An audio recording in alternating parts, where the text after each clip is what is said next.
shit like this. No, but it's having to wake your wife up and tell her this.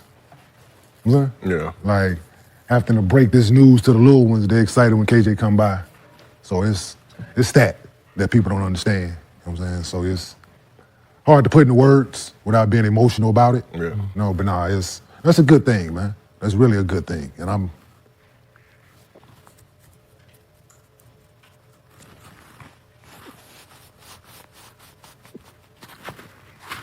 excited for him, man. Yeah. No, man, that's the thing. We talk about these trades and things that go in the league, but you don't think about the impact that it has on players, families, whatever it may be.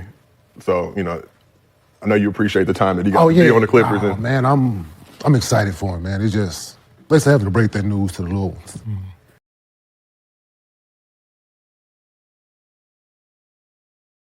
Even his threes is, I think his mid range is above his threes, but he's still a good shooter too. Right. Yeah. Sure. But that mid range area, I mean, it's certain guys that raise up and get to their spot. You know exactly that they plan on doing that. Shea, one of those guys in today's league. I even like throughout the play. I even like what Julius Randle did from the mid range this playoffs. Best I've seen him play. That's the best I've seen him shoot the ball. Confidence he has. So I think the mid-range game is coming back for sure. So that's a big old conversation right there. Yeah, because analytics, all these analytic departments right now is saying layups and threes, free throws, layups and threes. But we're watching the MVP of our league right now pretty much dominating through the mid-range. So, and in the postseason where the game changes, the physicality ramps up, you're allowed to bump and grab and hold a little bit more. Like ultimately, it's like get to your spot and get a bucket. You don't have time to be thinking about, okay, well, if I.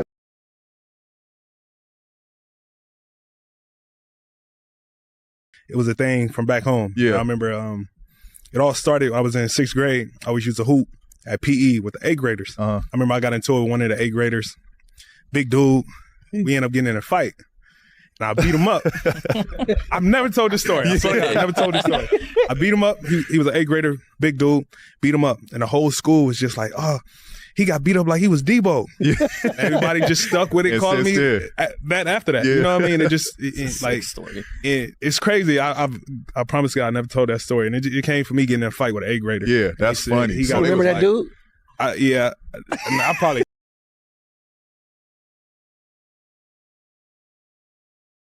I don't know. I went and worked with John Paul Good, who does like the craziest shoots, and it was one shot. And I was like, I pulled him aside and I was like, hey, like, it's me. There's no publicist here. There's no one here. Like, you want to shoot one more, like something other than just this one shot. And the one shot was, I think the one with the glass on my butt. But I was like, let's do something else. So he's like, okay. And he's like, had to go back, sketch it out, think about it, and was like, let's like rip it off or like something. And I was like, I'm down. And then I go to dinner with my mom later. She's like, how was the shoot? And I was like, oh, it was good, whatever. And then when that shoot came out, I was living at my mom's house. And I just remember her like screaming down the hall, like, what did you do? And I just was like, what? She's like, that's what you did the night we had dinner. And you didn't even mention to me that this was what you were doing in the shoot. And I was like,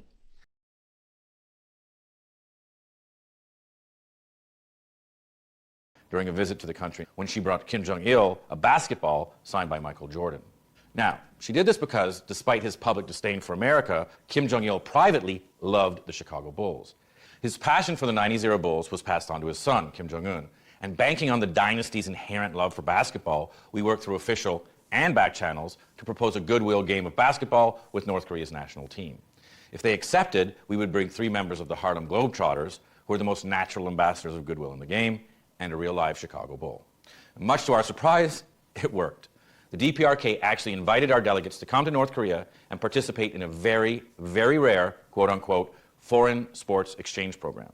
The timing, however, turned out to be very tricky because in December of 2012, North Korea launched the Kwangmyeong-sung 3 satellite into the Earth's orbit, stirring fears that the country's missile program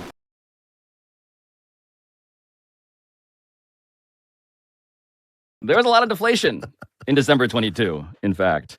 But the thing I want to answer with you guys here is the deeply underrated question of how Aspiration finally paid Kawhi Leonard his second ever payment on December 15th, 2022. And so, Amin, I want to point you back to the December bank statement, which you have in front of you, from Aspiration's checking account. You may notice something that I noticed as you scan that. because something happened just 9 days before the wire out to Kawhi's KL2 Aspire LLC for $1.75 million on December 15th. On December 6th of 2022, a wire in from DEA 88 Investments in the amount of $1,999,999.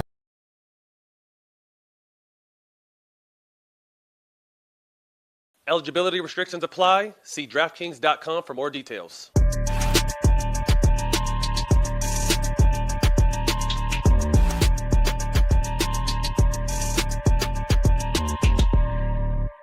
Welcome back to another episode, Season 2, Episode 46, with the one and only Little Big Homie, Allen Iverson. The most requested person, you guys, we've had everybody on this show. Everybody. But the one person we haven't had, we went and got him for y'all. It wasn't easy. The man's busy. Wait, say on. It wasn't easy. Hey, man, we want to welcome everybody, man. One of my favorite players, friend, brother, Allen Iverson, to the show, man. We appreciate your time, bro. Love, baby. Love you, bro. Jacob, we forgot our handshake, too. Man, good to see you. And my Yeah, shit, man. hey, ain't been moist. My hands ain't been moist. That's It's a good, new man. season, baby. You changed I something. got all my Hugh Pride.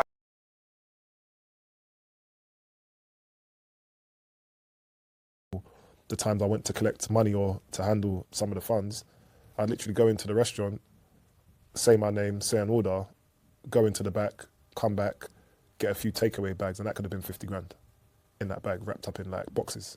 On an average day, I'd wake up, a lot of the conversations we'll have will be on Skype or Telegram. Every Monday would be a review of what happened on the weekend. I may wake up to an emoji of angry face. That means something's gone wrong. Or Sunday morning, I wake up to a thumbs up. That means business has done well. So the levels of communication weren't sentences and paragraphs and, hey, bro, what you doing? It was very much emoji-based. When I saw angry face, that meant another team have done something wrong and the boss wanted to speak to me to find out inside information on what's happening. We've lost 250 grand, for example. I'm like, okay, well, even though that has nothing to do with me, what do you want me to do? Just find X, Y, and Z out. Okay, go to the restaurant, pick up $1,000.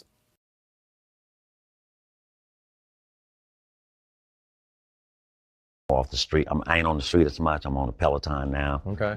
Thanks to my daughter Ariel for, buying me my Peloton, so keep me off the street. So other than that, man, I'm, got my thing going on, what I do. But other than that, I ain't doing shit, man. Just out here. Thanks for having me on. Yeah. And one thing I want to tell you two motherfuckers, why in the hell it took you so fucking long? As many times This as shit spoke took so up. I mean, for real, goddamn. I said, everybody kept telling me, hey, when y'all gonna get this motherfucker on here? Then, we're gonna get Max on here. Yeah. Okay, finally, hey, y'all. It's only right. They finally did this shit. They Yeah. did it. Finally made it happen, bro.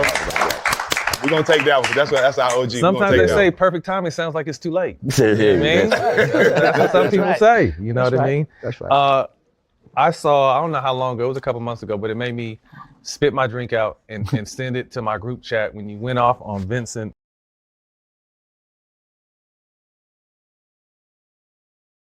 In that situation, you obviously made a different decision from the way you had always led. So Javaris Crittenton says, I'm going to do this, and you felt in that moment, I had to make him stand on it. So much so that it carries over to the locker room gun 2 days situation. later. I can't pinpoint this was the reason because I can't remember like what I was thinking back then, but it was around the same time with the Shaq rumor. Not going to lie. Like, The Shaq Kobe rumor? Or no, the Shaq, my girlfriend at the time rumor. Gotcha. Right? So, like, when it broke, I didn't know nothing about it. He's the one who had to tell me why everybody was giggling and sniggling. Right? So he was in there where I'm making a call to Shaq and all them, trying to figure out what's going on. Wow. Probably about a month later, when he's, the sound of how he's sounding, it made me think, oh, he thinks I'm a bitch. Yeah, and I think that's what that was. Wow. Like, I can't pinpoint it,